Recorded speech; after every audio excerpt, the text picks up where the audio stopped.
নমস্কার, S Bangla news online খবর সব দেখাবো আমরা।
কি বলবেন?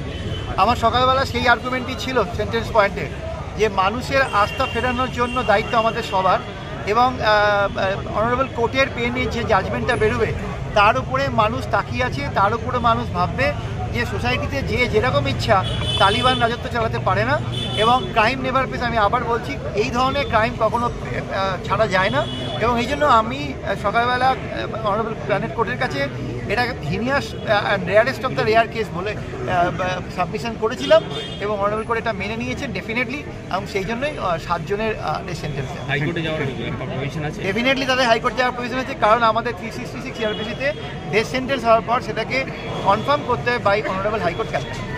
আজকের পর মানুষের আস্থা ফিরলো, আবার বোঝা যাচ্ছে তাহলে আজকের এই রায় 100 বার, কারণ এরা 7 জনই কিন্তু ওখানে অ্যাক্টিভলি পার্টিসিপেট করেছে ওকে মার্ডার করা এবং বডিকে 6টা টুকরো করে বিভিন্ন জায়গায় ফেলার জন্য, এবং এত হিনিয়াস ক্রাইম, যেটা আমি আজ কোর্টের কাছে বলেছি যে আমাদের যখন একটা বডিতে ইনজুরি হয় আমাদের মরতে মিনিমাম সোমাটিক ডেতে মিনিমাম 1 ঘন্টা বা তার কাছাকাছি টাইম লাগে, এরা ওই গলায় ফাঁস দিয়ে মারার সঙ্গে সঙ্গে বডিটাকে বিভিন্নভাবে টুকরো করেছে। অর্থাৎ হয়তো বেঁচে ছিল, ওই অবস্থাতে যদি ওকে রেস্কিউ করা যেত, কিন্তু ওকে আর বাঁচতে দেয়নি, ওর বডিটা 6টা টুকরো করেছে নৃশংসভাবে, এবং ওদের বক্তব্যই ছিল যে আমরা যে মুরগি নিয়ে এসেছি, অর্থাৎ ওকে, এবং একটা মুরগির দোকানের চপার নিয়ে এসে ওকে জাস্ট একটা মুরগির মতো করে কেটেছে, এবং এতে হিনিয়াসতম হিনিয়াস কেস আমার ক্যারিয়ারে আমি দেখেছি। আজকের পর এই যে 7 জনের সাজা সাম্প্রতিককালে ঘটেছে বা আমার ক্যারিয়ারে নেই, এবং আমিও খুব একটা শুনিনি যে 7 জনের একসঙ্গে ডেথ সেন্টেন্স হয়েছে।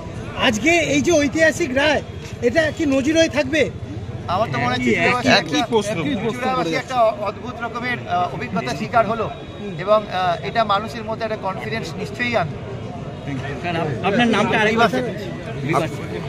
একটা ঐতিহাসিক রায়, 7 জন কি বলবেন?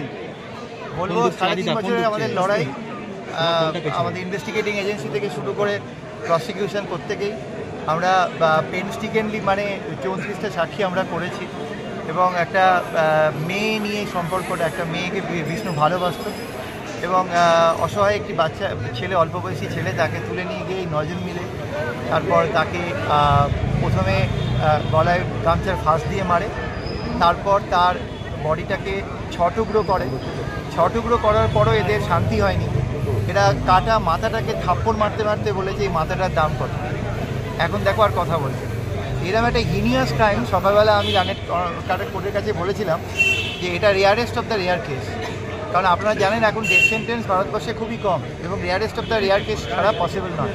তো এটা rarest of the rare case কেন, এবং সোসাইটির জন্য এই ধরনের কেসে সারা চুচুড়াবাসী বা সারা ওয়েস্ট বেঙ্গলের মানুষ তাকিয়েছিল এই ধরনের হিনিয়াসতম হিনিয়াস কেসে, এবং আমরা স্টেটের তরফে আজকে একটা প্রমাণ করতে পেরে মানুষের কাছে এই মেসেজটা হয়তো নিয়ে যেতে পেরেছি যে ক্রাইম নেভার পেজ, এবং এই ধরনের ক্রাইম যারা করতে পারে, মানে সোসাইটিকে শিউড়ে দেওয়ার মতো ক্রাইম, এইভাবে একজনকে মারা এবং তারপর দেহ 6 টুকরো করে বিভিন্ন জায়গায় ছড়িয়ে দেওয়া, কুকুরের থেকে ধর, মাথা পাওয়া যাচ্ছে, হাত কাটা পা পাওয়া যাচ্ছে দিল্লি রোডের বিভিন্ন অংশ থেকে, এবং এই মেয়েটি এই ছেলেটি যে মেয়েটিকে ভালোবাসতো তার নাম এর হাতের মধ্যে ট্যাটু হিসেবে থাকে, এবং যখন কাটা হাতটা পাওয়া যায় সেই ট্যাটুটা আমরা পাই, যেটা আমাদের এই আইডেন্টিফিকেশনে খুব হেল্প করেছে। এছাড়া আমাদের ডিএনএ রিপোর্ট, আরও অনেক রকম রিপোর্ট আছে, এবং ট্রায়াল চলাকালীন আমি ওই মেয়েটিকে কোর্টে ডেকে আনি উইটনেস হিসেবে, এবং মেয়েটিও তার অভিজ্ঞতা বলে যে কীভাবে সে একটা বিরাট বড় টর্চারের মধ্যে দিয়ে ঘটনা ঘটেছে।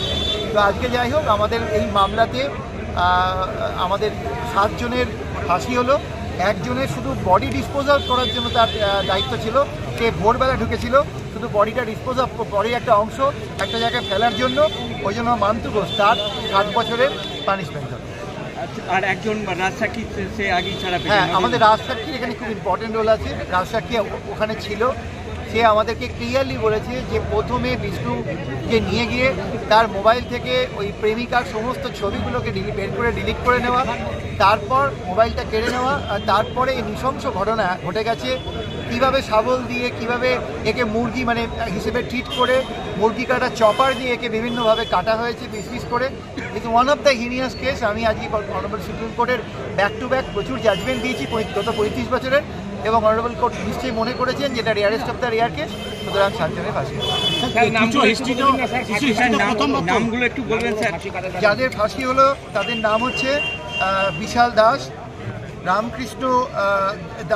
রামকৃষ্ণ মণ্ডল, রাজকুমার পরামানিক, বিনোদ দাস, রতন ব্যাপারী, বিপ্লব বিশ্বাস এবং রথিন সিংহ। আর মান্তু ঘোষের 7 বছরের ইমপ্রিজনমেন্ট হয়েছে। টোটাল 8 জন আছে। আর একজন আচ্ছা কি বেরিয়ে স্যার আপনি আচ্ছা এই যে আজকে যে এই যে রায়, ঐতিহাসিক রায় চুঁচুড়া আদালতের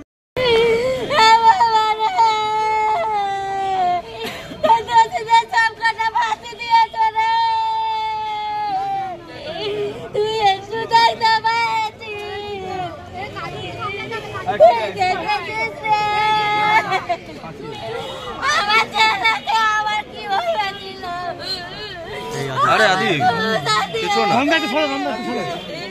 ঢাকাটা বড় করে চলে গেল।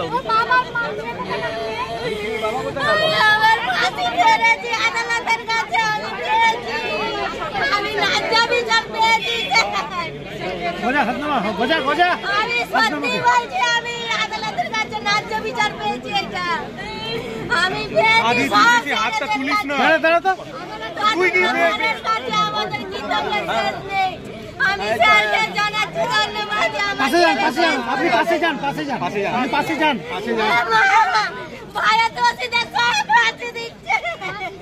আমি আদালতের কাছে একটাই বলছি যে আমি ন্যায্য বিচার পেয়েছি আজকে 4 বছর পর। আমরা খেয়ে না খেয়ে পড়ে আছি স্যার। প্রশাসন আমাদেরকে খুব আমাদের প্রশাসন প্রচুর সহযোগিতা আর সবাই আমরা যদি না আমাকে সাহায্য করতে আমি এত দূর সত্যি এখানে পারি সমস্ত কিছু আমার ছেলে শান্তি পেয়েছে, আত্মা শান্তি পেয়েছে, আমার ছেলে শান্তি পেয়েছে। ও অনেক কথা বলেছে স্যার। হুগলির প্রশাসনকে জানাই আমরা ধন্যবাদ, ব্যাপক সহযোগিতা। স্যারকে বলছি স্যার ধন্যবাদ। আমাদের বাচ্চাটা নিয়ে অনেক আমাদের সর্বসাধারণ মানুষ যারা আমাদের পাশে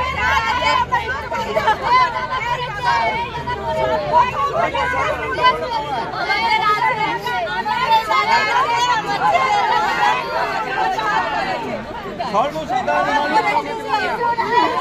আরে বাবা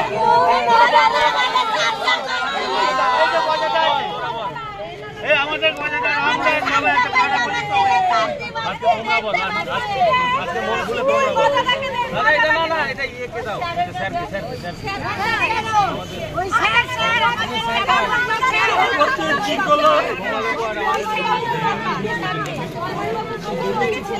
ছোটদা হয়ে গেছে। আবার কি কতক্ষণ ছবি থেকেছেন এখানে? আর কিছু বলার নেই, কারণ এরকম নির্দিষ্টতম এরকম ঘটনা, বড় পরিচিত ঘটনা এগুলো দেখা যায় না। যে হিসেবে নৃশংসভাবে হত্যা করেছে এর অপরাধ একমাত্র ফাঁসি ছাড়া কিছু হতে পারে। এখানে 2 জন আপাতত অ্যাকুইটাল হয়েছে, একজনের 7 বছরের মান্তু ঘোষের কারাদণ্ড হয়েছে আর একজন অ্যাকুইটাল হয়েছে, কিন্তু আমার মতে 7 জনেরই ফাঁসি হয়ে যাওয়া উচিত। যাই হোক, বিচারক যেটা বুঝেছে করেছে, কিন্তু এই ফাঁসির সাজা হয়েছে, এর থেকে আনন্দের কিছু হয় না। বিচারকের কাছেও আমি সত্যি পরমর্দন করে করছি। আর বাদবাকি আমাদের যে তমাল বাবু রয়েছে, তমাল মাহান্তি, উনিও আমাদের জন্য প্রচুর পরিমাণে কেটেছে। আর কামারপাড়ার প্রত্যেকটা মানুষ তার কাজকর্ম ছেড়ে ঘর সংসার করে আমাদের এসে সহযোগিতা করেছে, একসাথে আন্দোলন করেছি। এর থেকে বড় কিছু পাওনা হয় না। এটাই সবাই মিলে আমরা একসাথে লড়াই করছি। কি নামটা কি? আমার নাম সপ্তশতী ব্যানার্জি। কি সপ্ত? পুলিশ প্রশাসন আছে, আমাদের বিভাস চ্যাটার্জি, তদন্তকারী তমাল বাবু নাচের, ওদের জন্য আমরা বিশাল মানে ওদের জন্য কৃতজ্ঞ। আজকে তো দেখা গেল একদম আপনাদের প্রকৃত দোষী 7 জনকে পুরো ফাঁসি দিল। কি বলবেন আজকের এই রায়? আমাদের আজকে কি বলবো, খুব আনন্দ পেয়েছি, খুশি পেয়েছি। আমার ছেলেকে যে মিলি করেছিল একদিন যেহেতু আমার ছেলেকে যেহেতু ওরা যেরকম ভাবে করেছে তার জন্য যে আদালতের কাছে আমরা ন্যায্য বিচার পেয়েছি, আমরা এটাই অনেক ধন্য। কি মনে করছেন বিষ্ণুর আত্মা শান্তি পেল আজ? হ্যাঁ, আমার ছেলের আত্মা শান্তি পেয়েছে। আমার ছেলের আজকে মাসটার জন্ম মাস, আমার এই সালমাতেই আমার ছেলে শান্তি পেল।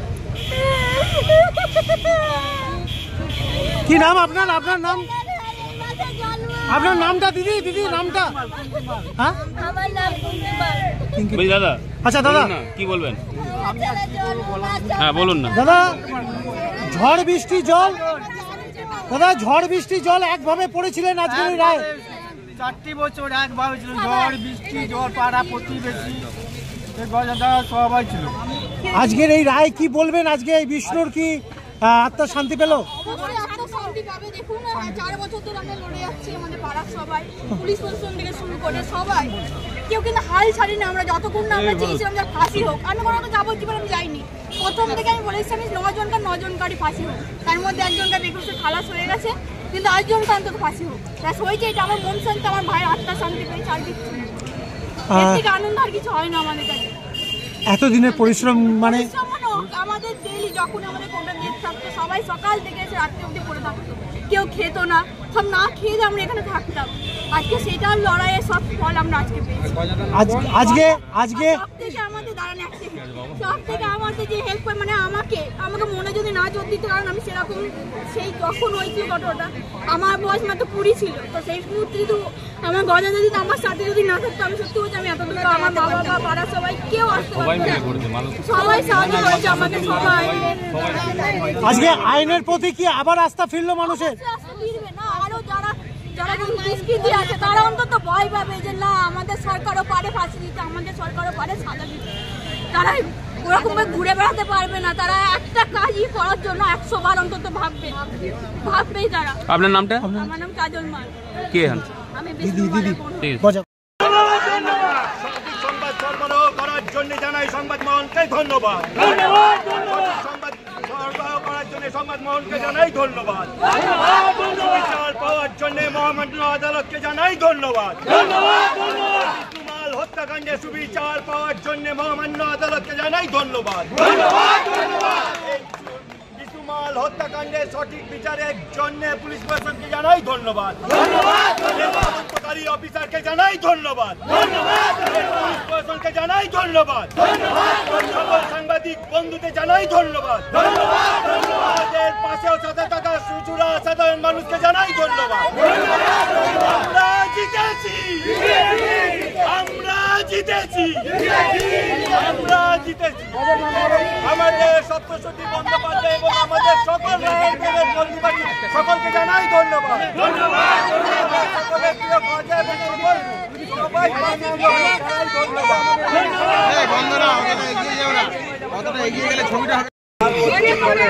পুলিশ প্রশাসন, আদালত সবাইকে সত্যি ধন্যবাদ। সাধারণ মানুষকেও আমরা ধন্যবাদ জানাই।